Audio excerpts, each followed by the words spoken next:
Let's talk about cars, yo! Polar King. Polar King.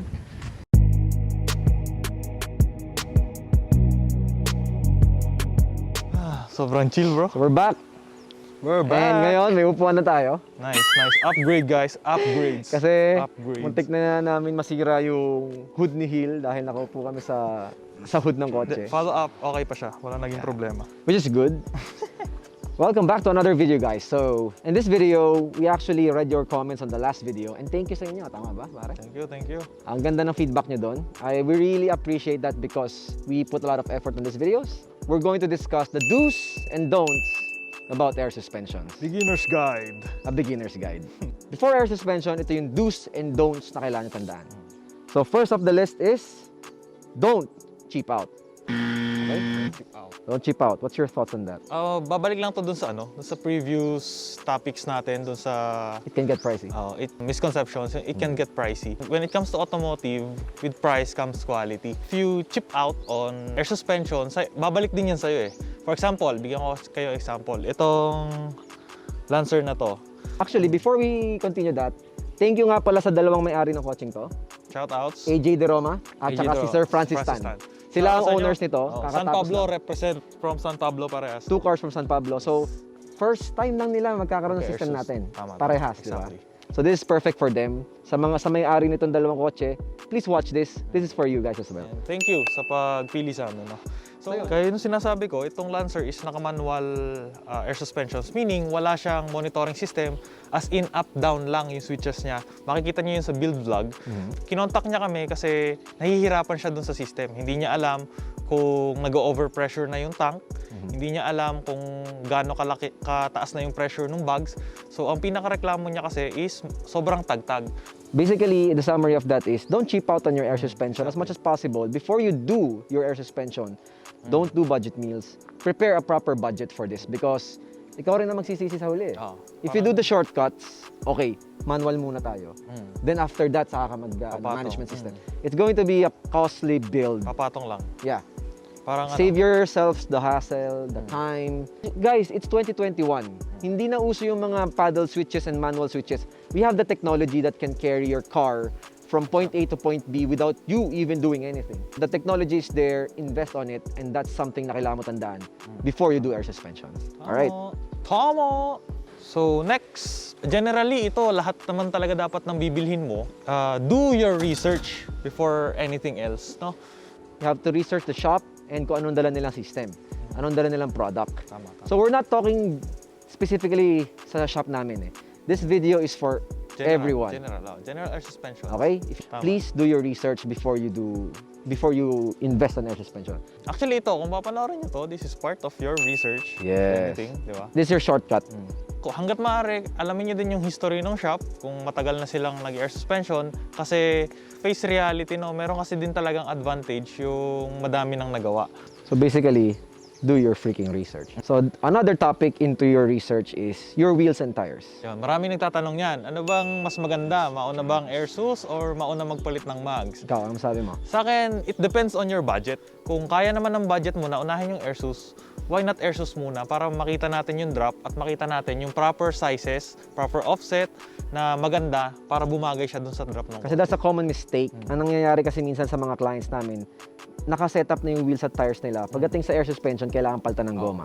Yung wheels and tires natin, posibleng alam mo na yung offset na gusto mo at lapad at saka goma, that's good. But if you don't, do your research. Or kung gusto nyo, kami na ang maghahanap para sa'yo.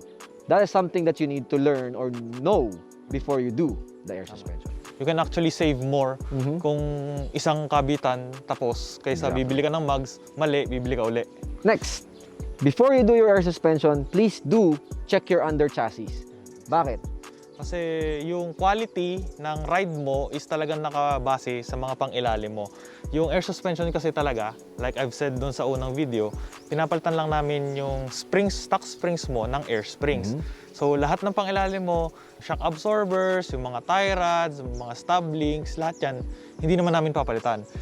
Pero pag yung mga yon ang may problema, yun yung nagkokos ng mga lagutok, yun yung shocks mo patay na, hindi mo ma-experience at full capacity yung air suspension. Maiinis ka lang sa mga unnecessary noises na maririnig. Masisisi mo pa kami. Masisisi mo pa talaga ang air sus. So yun yung kailangan mong gawin. Kung hindi nyo kayang gawin yung check ng under chassis, sa shop namin, sa Fitment, we actually offer that for free. We will check everything for you. So that's something you need to do before you do the air suspension. Under chassis check, depende sa pagpapagawa mo ng air sus. Kung i-offer nila yung under chassis check for free, katulad na sa amin, then better. Walang problema. Less hassle for you. But as I've said, this is not only for Fitment.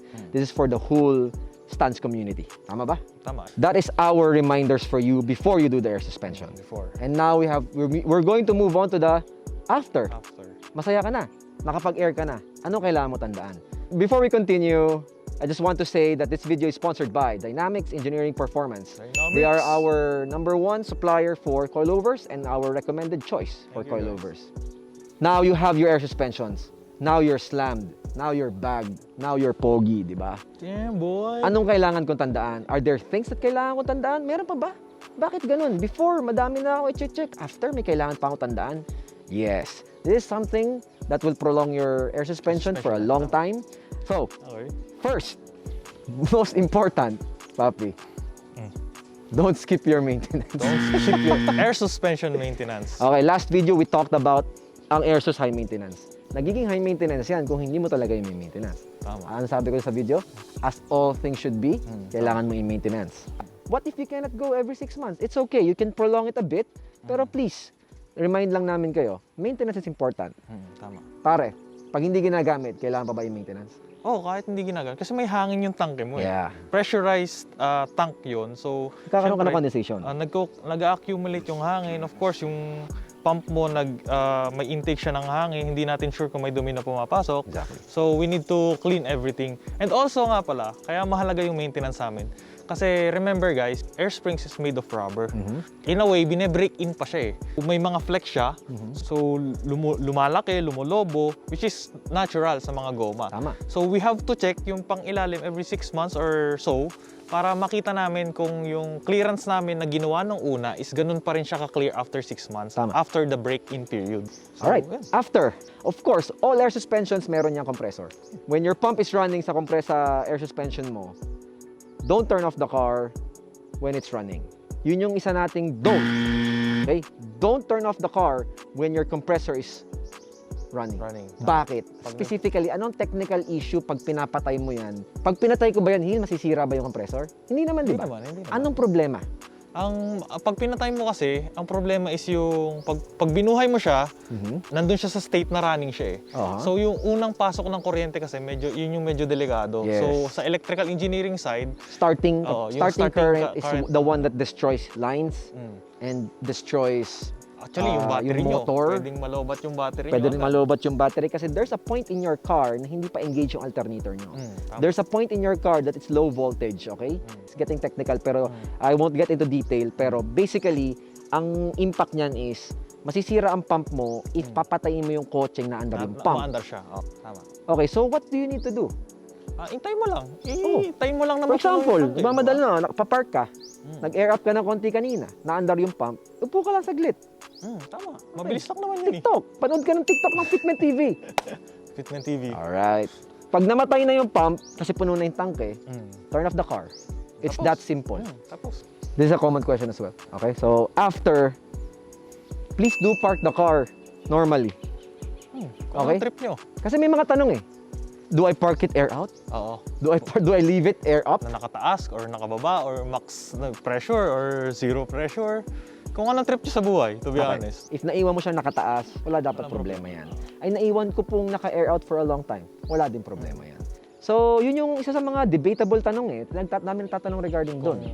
Tapos, paano boss pag iniwan ko nakataas, tapos bumabagsak? Ibig sabihin, may leak ka. Contact your builder. It goes back to the maintenance and quality ng pagbuo, no? So, the next, do call your shop or your builder pag nagka-problema ka.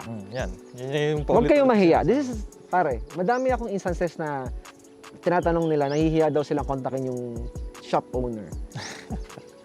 The problem with that is gumastos ka Pera mo yung ginamit mo, na binigay mo doon sa shop owner knowing na gagawin niya yung kotse mo. Tapos ikaw pa yung mahihiya na Pag may emergency ka, May emergency, you're stuck diba? in the side of the road, something's wrong.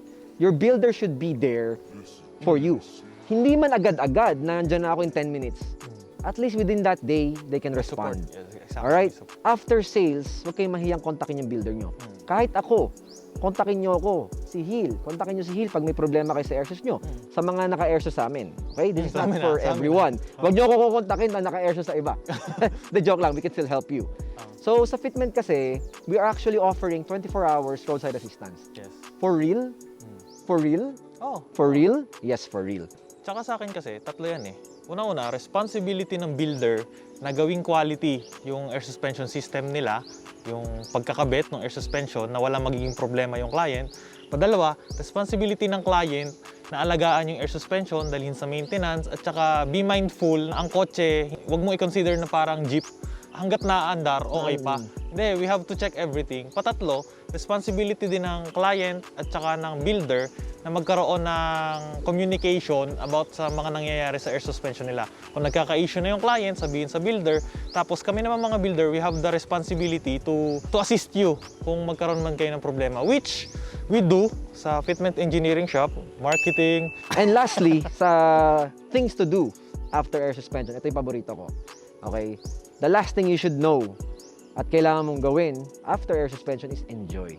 Enjoy, tama. Enjoy the car. Tama.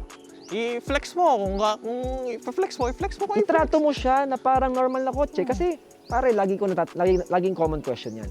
Boss, hindi ko na ba pwedeng i-drive yan na mabilis? Hindi ko na pwede yung i-long drive? No. Pwede. Pwede. lahat yan. Pwede Just lahat. enjoy the car as you would any other car. Kung stuck ang kotse mo, i-enjoy mo yan.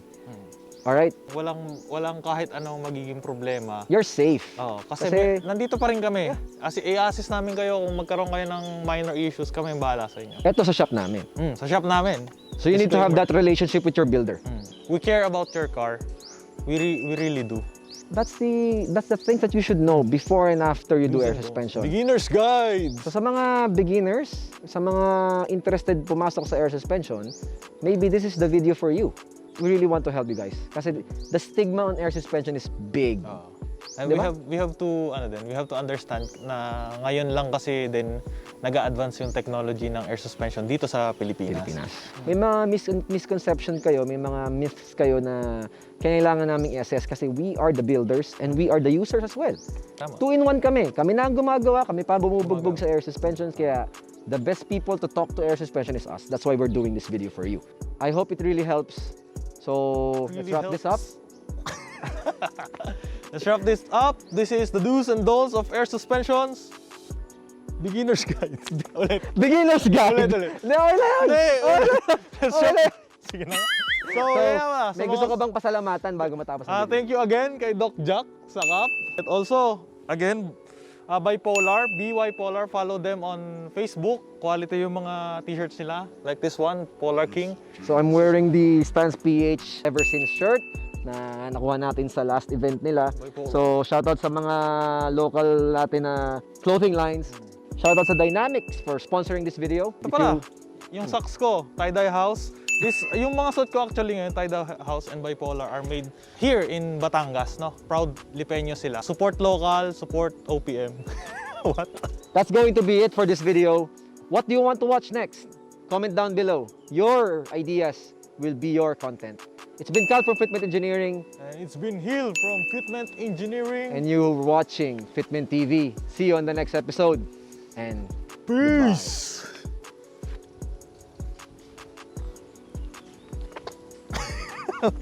Ang tanong, nag-record ba? Hindi ko alam.